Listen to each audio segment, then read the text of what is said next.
درود شریف پڑھ کے سوئیں۔ سجدہ اس نیت سے بھی کبھی کر کے دیکھیں کہ حضور نے فرمایا نماز میری آنکھوں کی ٹھنڈک ہے۔ الحمدللہ رب العالمین والصلاة والسلام علی سید الانبیاء والمرسلین وعلی آلہ واصحابہ اجمعین، اما بعد۔ اعوذ باللہ من الشیطان الرجیم، بسم اللہ الرحمن الرحیم، وشاورہم فی الامر فاذا عزمت فتوکل علی اللہ ان اللہ یحب المتوکلین۔ صدق اللہ العظیم۔ اللہم صلی علی سیدنا و مولانا محمد معدن الجود والکرم وآلہ وصحبہ وبارک وسلم۔ حمد و صلاۃ کے بعد روحانی مسائل اور روحانی بیماریوں میں سے ایک بڑی بیماری ہے اعتماد خلق، مخلوق پر بھروسہ کرنا۔ اللہ تبارک و تعالیٰ نے رسول پاک صلی اللہ علیہ وسلم نے جو دین عطا فرمایا ہے ہمیں، اس دین میں اسباب اختیار کرنے کا حکم دیا گیا ہے، لیکن بھروسہ اسباب پر نہیں کیا جائے گا، بھروسہ مسبب الاسباب پر کیا جائے گا۔ اسباب اختیار ضرور کیے جائیں گے، لیکن توکل اپنے رب کریم پر رکھا جائے گا۔ ہوتا یہ ہے کہ ہمارے ہاں بہت زیادہ اعتماد کر لیا جاتا ہے، بہت زیادہ امیدیں لوگوں سے وابستہ کر لی جاتی ہیں۔ اس کا نقصان پھر یہ ہوتا ہے کہ امیدیں چونکہ عام انسانوں سے وابستہ کی جاتی ہیں، وہ کمزور ہوتے ہیں، تو بہت ساری امیدیں ٹوٹتی ہیں۔ ان ٹوٹتی ہوئی امیدوں پر بہت سارے لوگ پریشان بھی ہوتے ہیں، شکوے بھی کرتے ہیں اور نقصان بھی اٹھاتے ہیں۔ خلق پر زیادہ اعتماد نہ کیا جائے، اعتماد تو خالق پر کیا جائے۔ کتنے ہی لوگ ہیں جو زمانے میں مایوسی کی گفتگو اس لیے کرتے ہیں کہ انہوں نے بہت سارے لیڈروں کے وعدوں پر یقین کر لیا تھا، ان کی لمبی اور زبردست تقریروں کو سچ مان لیا تھا، پھر ہوا یہ کہ ان کی جب امیدیں ٹوٹنے لگیں تو وہ لوگ پریشان ہونے لگے۔ اس لیے اسباب پر بھروسہ نہیں، یہ مسلمان کی شان ہے۔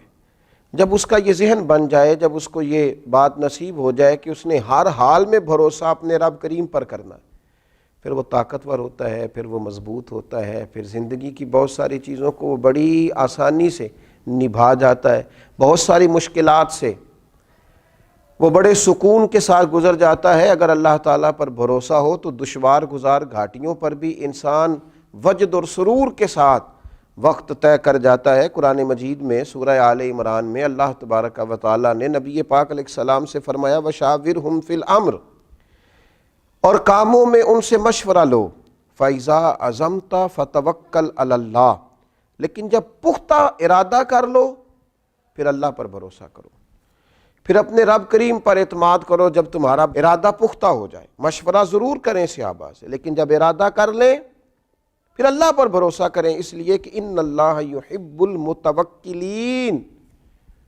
سبحان اللہ، فرمایا بے شک اللہ توکل کرنے والوں سے پیار کرتا ہے۔ یہ اللہ پر بھروسہ کرنے والے اللہ کے پیارے ہیں، اللہ ان سے محبت کرتا ہے۔ اللہ تبارک و تعالی ان لوگوں کو چاہتا ہے جو اللہ پر بھروسہ کرتے ہیں، انہوں نے اپنی ساری چاہتوں کا کیا خوبصورت مثال ہے سیدنا ابراہیم خلیل اللہ کی، آگ میں پھینکا جا رہا ہے، اتنے بڑے مجمع میں دور دور تک اپنا دوست کوئی دکھائی نہیں دے رہا، کوئی نہیں ہے اپنائیت کا اظہار کرنے والا، ہمدردی کا اظہار کرنے والا، منجنیق میں ڈالا جا رہا ہے، میلوں پھیلی ہوئی آگ میں پھینکا جائے گا، فرشتہ حاضر ہوا ہے، عرض کرتا ہے میری ہوا پہ ذمہ داری ہے، اگر آپ حکم کریں تو ہوا نہ چلا دوں، اڑا نہ دوں اس آگ کو، فرمائیے۔ حضرت ابراہیم فرمانے لگے میری تجھ سے کوئی حاجت نہیں۔ پھر بارش کے فرشتہ عرض گزار ہے حضور اگر اجازت ہو تو ایسا مینہ برساؤں کہ یہ ساری آگ ٹھنڈی ہو جائے۔ فرمایا تجھ سے کوئی حاجت نہیں ہے۔ وَاتَّخَذَ اللَّهُ إِبْرَاهِيمَ خَلِيلًا، میری تو اس سے حاجت ہے جس نے مجھے خلیل بنایا ہے۔ میرا بھروسہ تو اپنے رب کریم پر ہے، اعتماد خلق چھوڑ دیا، اب آرزوؤں کا مسکن، محبتوں کا منبع، دعاؤں کی جگہ، ہر چیز اپنے رب کو مان لیا ہے۔ اب وہ جس حال میں رکھے گا اسی حال میں رہنا ہے، اب وہ جو عطا کرے گا اسی پر شاکر ہونا ہے، وہ جس آزمائش میں ڈالے گا اس پر صابر ہونا ہے، جس رستے چلائے گا خوشی سے چلنا ہے۔ بھروسہ اللہ پر، اعتماد اپنے رب پر، اپنے مالک کریم کی ذات پر، ساری توجہات اسی کے دیے ہوئے پر قناعت، اسی پر صبر، اسی کا شکر، اسی کے لیے دل کی ساری چاہتیں، اسی کی طرف انسان کا سارا رجوع۔ میرے نبی اکرم نور مجسم شفیع معظم صلی اللہ تعالیٰ علیہ وسلم نے جب اپنے صحابہ کے دلوں میں یہ بات پوری طرح ڈال لی تھی نا کہ تم نے اللہ پہ بھروسہ کرنا ہے، اعتماد خلق نہیں اعتماد خالق کرنا ہے، تو اس کا لازمی نتیجہ یہ نکلا تھا کہ وہ 313 تلواریں لے کر نعرے لگاتے ہوئے بدر کی طرف بڑھ گئے تھے۔ دوسری طرف بھروسہ تھا تلواروں پر، نیزوں پر، برچھیوں پر، تعداد پر، یہاں بھروسہ تھا اللہ رسول پر۔ نتیجہ کیا نکلا؟ جن کا رب رسول پر بھروسہ تھا انہیں فتح نصیب ہو گئی، اور جو دنیا کے ظاہری اسباب پر بھروسہ کیے ہوئے تھے وہ خائب و خاسر ہو کر لوٹ گئے۔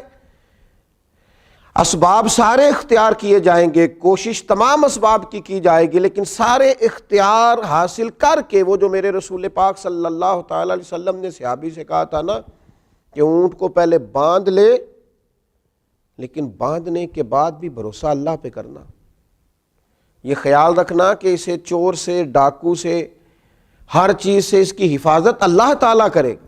اسباب اختیار کریں، محنت کریں، جد و جہد کریں، لیکن لوگوں سے امیدیں رکھنی چھوڑ دیں۔ ہر وقت دوسروں پر یہ شکوہ کرنا کہ تو میرے حقوق ادا کر، تو میرا خیال کر، تو میری بات سن، تو میرے اوپر توجہ دے، تو میری باتوں میں دلچسپی کا اظہار لے، اسے چھوڑ دیں۔ اپنی توجہات کا مرکز رب رسول کو بنائیں، اللہ تبارک و تعالیٰ کی ذات والا صفات کے ساتھ دل لگائیں۔ میرے نبی اکرم صلی اللہ تعالیٰ علیہ وسلم نے فرمایا جو شخص اللہ پر بھروسہ کرتا ہے اور اسی کا ہو کے رہتا ہے، بھروسہ کرتا ہے اور رب ہی کا ہو کے رہتا ہے، فرمایا رب تعالیٰ اس کے ہر کام میں کفایت کرتا ہے اور اسے وہاں سے رزق دیتا ہے جہاں سے اس کا گمان بھی نہیں ہوتا۔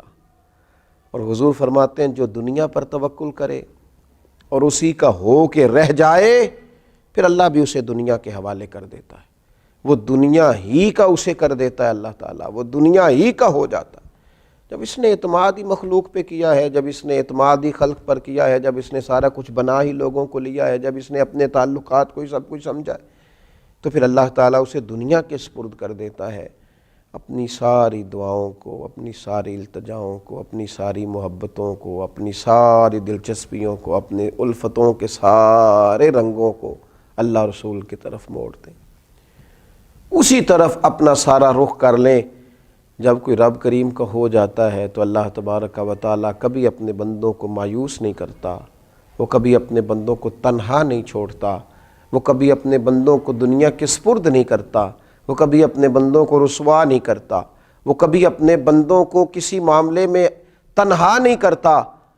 اللہ سے جب کوئی بندہ دل لگا لیتا ہے تو پھر قرآن مجید کے ان لفظوں کو نہ بھولیے گا کہ اللہ تبارک و تعالیٰ نے کس محبت سے فرمایا کہ ان اللہ یحب المتوکلین، جو اللہ پہ بھروسہ کریں اللہ تو ان سے محبت کرتا ہے، اللہ تو ان سے پیار کرتا ہے۔ اللہ تبارک و تعالیٰ ہمارے دلوں میں صرف اپنی ہی محبت پیدا فرمائے، اپنی ہی بارگاہ کا بھروسہ نصیب کرے۔